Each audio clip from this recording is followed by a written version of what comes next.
Welcome into the 615 Sessions podcast. We're happy to have you back for another episode. Steve Lehman of News Channel 5 is the guest. We are always grateful for his presence. The podcast is made possible by Relax the Back. Hashtag We Got Your Back Nashville. Go check out all of their inventory, whether it's a standing desk, a mattress, you need improved pillows to improve your sleep. Relax the Back has you covered. And of course, the great folks at Two Rivers Ford, powered by Ford, driven by people. I don't know what Steve Lehman is driven by, but I know that he and John Burton on News Channel 5 do a great job covering all the local sports teams. Hey, bud.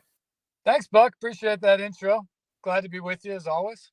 Yeah, it's always good when we can get you on the podcast. Always better when we can hear you on the podcast. That's an improvement upon your last situation. That was true. I don't know what happened then, but I'm glad to be with you. And it seems like we have video and audio connection this time, which is we're good. Cooking, baby. We're cooking. We finally figured it out. 3 years removed from the pandemic, these damn streams.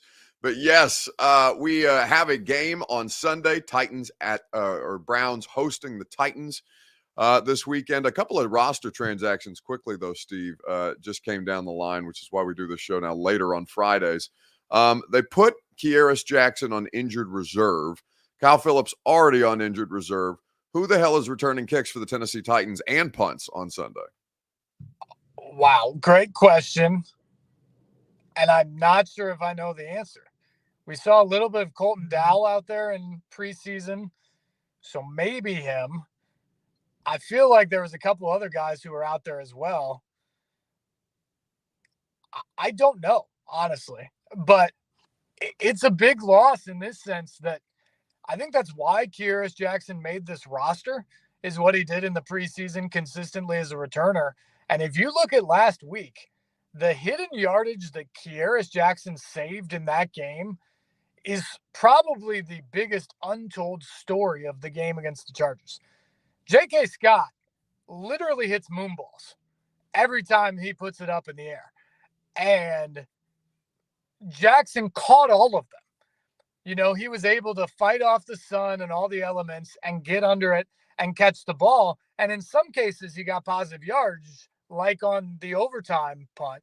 He picked up 10 yards. And Ryan Tannehill even said after the game, we got 10 extra yards there. It made our job even easier to get it into field goal range. That's huge. And it's something the Titans haven't always had. Kearis Jackson has done it through 2 weeks. So the idea that he's not going to be able to be out there for next week or the foreseeable future, I think is a big loss. And we'll see, but I'm very doubtful that whoever they put in next will have the same type of impact in the hidden yardage of the game that Jackson has had in the first 2 weeks. Yeah, J.K. Scott, the Chargers punter for reference, and one of the better players that they have on that football team on a very talented roster, which is why it's even more perpetually confusing that the Chargers are 0-2. But that the official backup, or on the official depth chart that they put up on the team's website, but isn't really official, make sure you say unofficial, is Amani Hooker. And he's just returned from concussion protocol. I would... And Steve, even when they put Phillips on IR, if let's just say for the sake of this exercise that it's Amani Hooker back there returning punts, he was not terribly secure with the football when they tried that last year after shutting Kyle Phillips down the first time, who also struggled with ball security issues. So it goes beyond just, you know, as you mentioned, the importance of the hidden yardage that Kearis Jackson was able to secure for them. And frankly, like Steve, I was losing the football in the sun when J.K. Scott was punting on Sunday at Nissan Stadium. How Kearis Jackson made some of those happen is still pretty impressive to me. But you know, Vrabel was up there joking at the Rand Carthon hiring press conference about, hey Rand, make sure you draft us some guys that won't drop the football, some returners that won't drop the football. Well, here we are again, 2 returners into the season, 2 games into the season. And now you have to wonder, okay, do they have guys who are capable of, if nothing else, just waving fair catch and taking the ball where it drops? Yeah, that's a concern, Buck, to be honest, because you have to be able to at least catch the football. That is the number one job in that role, is to make sure you catch the football where it's punted. because you can't allow a 45-yard kick to become a 60-yard kick or a 60-yard kick to become a 75-yard kick. You just can't let that happen. You have to keep the yardage that's there. You don't always have to have a 15 or a 20-yard return, but you have to make sure that whatever is kicked is the maximum of where you're going to start back from. And that's what Kearis Jackson did. And then he brought you the return element beyond that.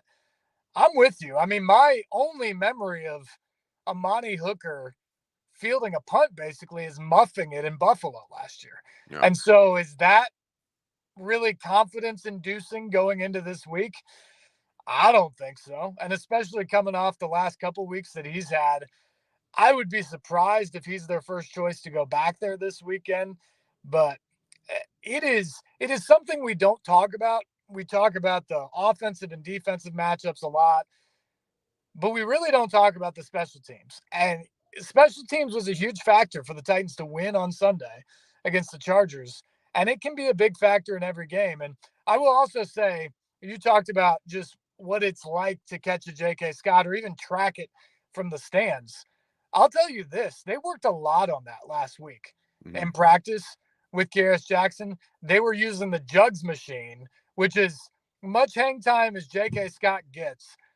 No human punter will ever beat the jugs machine, but he struggled with it. By people I talked to all week long, he struggled with getting it. And Mike Vrabel sort of told the team, like, this is going to be a huge factor on the game. And if anybody wants to step up and just go out there and try to field those punts and do it correctly, feel free to apply for the job in the next couple of days.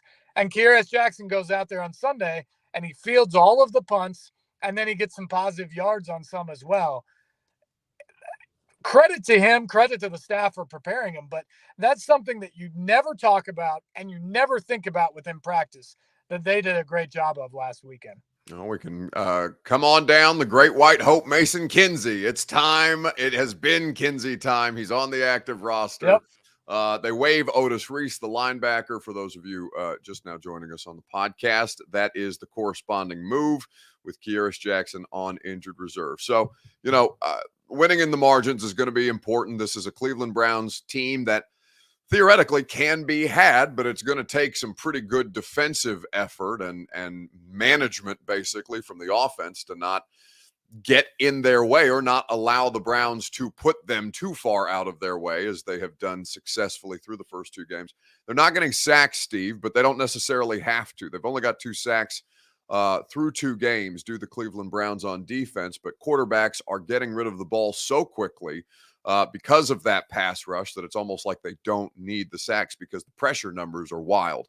There is not a team that has made it inside the Browns' red zone yet to date, which is an insane statistic through 2 weeks, and they're pretty stout against the run on top of being a great pass rush group, coordinated by Jim Schwartz, who the Titans fan base and Titans organization intimately familiar with several stints here in Tennessee. We were talking about this today on the radio show. Like, they know that Andre Dillard is the biggest problem right now on the offensive line that they have. They know what issues that the Browns defense can pose. Is not the game plan as simple as, listen, Ryan, if it's not there, throw it away, bud, because we can't take a 13-yard loss because you held the ball too long on a screenplay that ended up resulting in a sack because you're trying to make a play. Don't live for another down in this game, if no other, because some of that stuff does crop up with Tannehill when all he's trying to do is hang in the pocket and deliver a throw the way that we've seen him do time in and time out. Yeah, I think that's right. Your point about the defense having to play well is correct, but I think that's the case every week. And honestly, I expect them to play well every week because this defense for the Titans is really, really good. But even being a really, really good defense in this league, you're going to give up 14, 17, 20 points a game, probably week in and week out. And so the Titans offense has to do something. And if you tell me that they're going to be the same offense that turned the ball over multiple times in New Orleans and failed to score a touchdown, well, they're going to lose this weekend. No question. If they're the same offense that put up 27 points and didn't turn it over against the Chargers, I think they'll probably win in Cleveland. So the real question is, what does your offense this weekend look like? And probably the biggest thing to me in that is, can they run the football?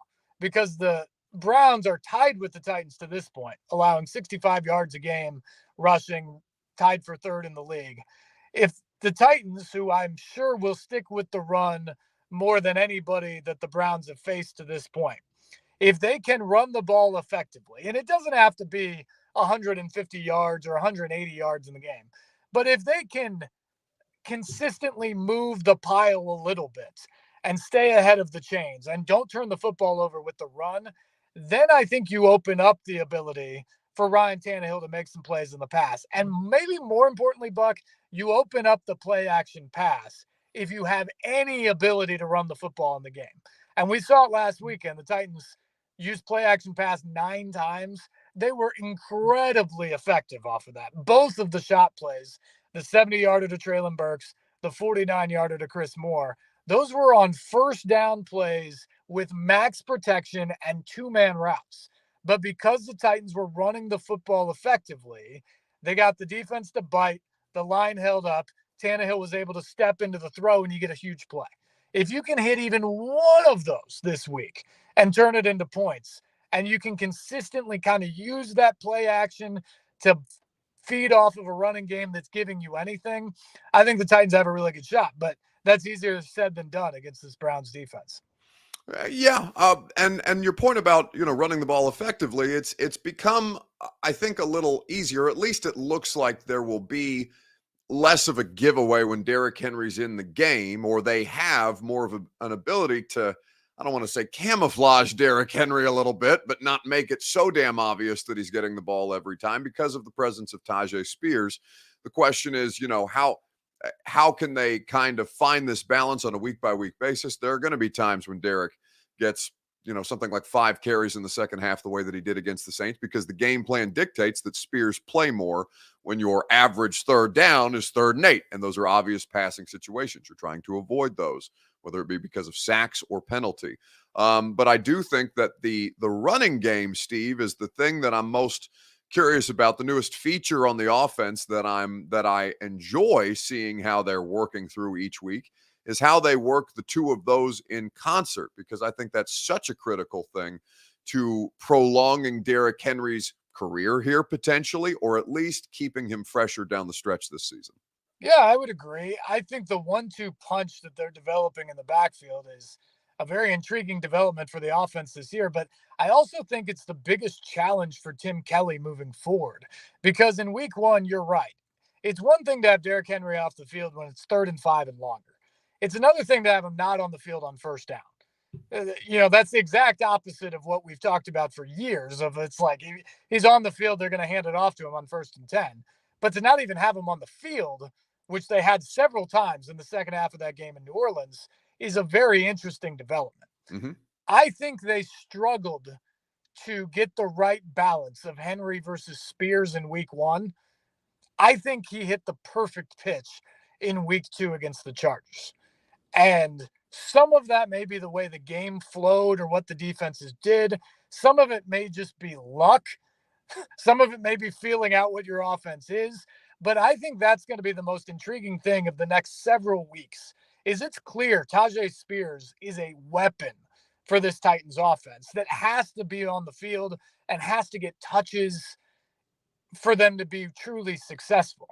But Derrick Henry is a generational running back in this league and has been the face of the franchise for years. So you cannot forget about him. And I think his 17 touches in week 1 in New Orleans was not good. Yeah. And I think it deserves criticism. In a game that they lost by a point and were in it to the end, for him to have 5 touches in the second half, given the way this team is built, there should be apologies written about how that played out. But last week, what they did, I thought was perfect. With his number of carries, I thought every time Tyjae Spears was in the game, he was used perfectly. He ran for like 7 or 8 yards per carry. He was a factor in the pass game too. So that's the thing. Tim Kelly's got to strike the balance where he does better than he did in week 1 and close to as good, if not as good as what he did in week 2 with those two guys, because they both have a role in this offense. But there's only so many plays in the course of the game.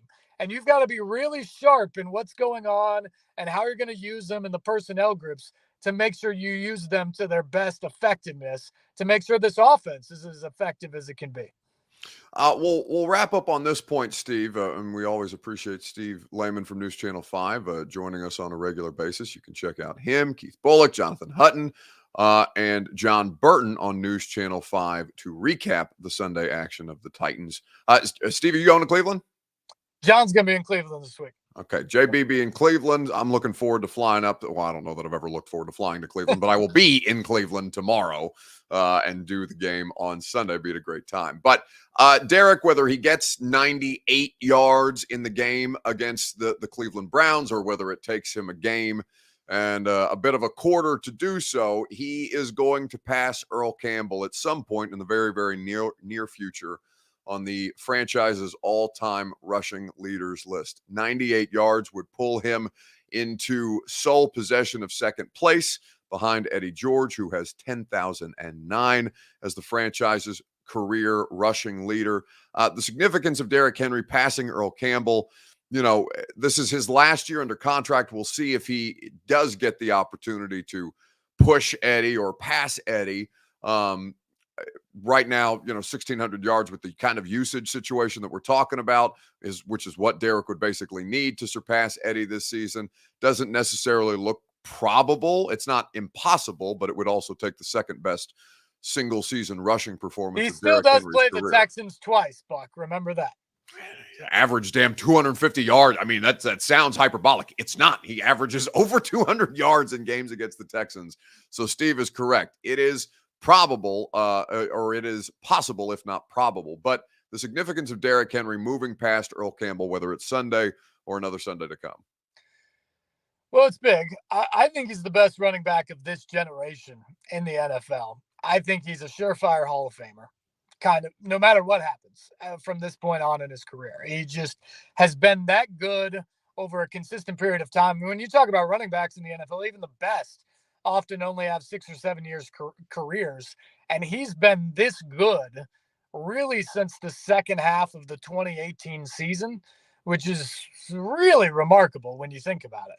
And you look around the league right now, Buck, of all the great running backs that have already been hurt 1 or 2 or 3 weeks into the season, and Derrick Henry has been, other than what I think is a freak foot injury, it wasn't, a hit or something like that, he's been incredibly durable in the course of his career in the NFL as well, too. So I think he's an all-time great running back. I think we're watching history every time he carries the ball. But the other thing I want to point out to this particular topic is I was in the Titans studio with Mike Keith the other day, and we were talking about some of the memories of the Titans over 25 years in Nissan Stadium. And one of them was the last London game back in 2018. And if you remember that game, Titans lost, of course, to the Chargers at the very end. But in that game, Derrick Henry essentially became persona non grata within the Titans offense. He was lost. Dion Lewis was the leading rusher by far. It looked like it was going to be Lewis's team for the rest of the season. So much so that when the Titans had a 2-point conversion to win the game at the end, and even got a penalty to move it down to the 1-yard line, they threw the ball as opposed to having Derrick Henry in the game. Taywan Taylor in the back of the end zone, baby. I remember sitting next to you in Rex Road at Wembley and looking around, being like, "The hell did we just watch?" Yeah, I as a quick aside, I still think to this day that is the worst decision Mike Vrabel has made as the Titans head coach. And halfway through season 1, I wondered, is this guy a little bit too much of a player? Like, yeah, let's go for it all the time type of coach. Steve, you remember in the press conference when he came in afterwards, that's as mad as I remember seeing him post game. 100%. When he's answering those questions and he comes off the podium afterwards and he goes back towards the locker room and you hear shit slamming and him punch something. Like, he clearly was frustrated at that point by his own decision making. Yeah, no question about it. And so you take all that aside, but I thought sitting out of that, and they went into the bye week the next week and the trade deadline was coming up, and there were real questions, if you remember back, about the potential that the Titans would trade Derrick Henry and they would just be completely done with that experience altogether. And I don't know if I really thought that the trade was likely, because honestly, I didn't know what they could get for him at that point. But I thought to myself that this is an incredibly talented running back with all of the tools that for whatever reason, it's not working at the NFL level. And credit to him. And obviously it's well documented. He had a conversation with Eddie George then about finishing runs and moving forward and all that, which he does better than anybody in the league now. But a couple weeks later, he started to become a totally different person. And his finish to that season, coupled with what he did in 2019, and then two 2,000-yard seasons or close to 2,000-yard season. I mean, he's unbelievable what he's done since that moment. And I don't know if you've ever seen a guy have such a failure necessarily out of the gate. And that's what it was. It looked like it was a failure.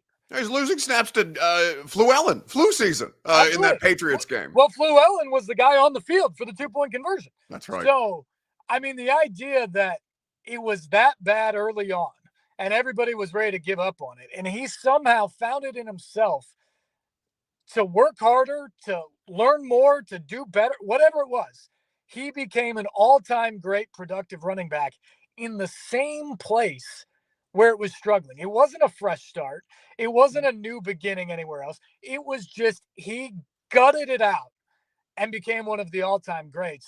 To me, that's one of the most incredible stories, certainly of the Titans' 25 years, but I think it's the story of Derrick Henry going to Canton and one of the greatest running backs of all time. So when he does pass Campbell, it's just another milestone on what he's already done.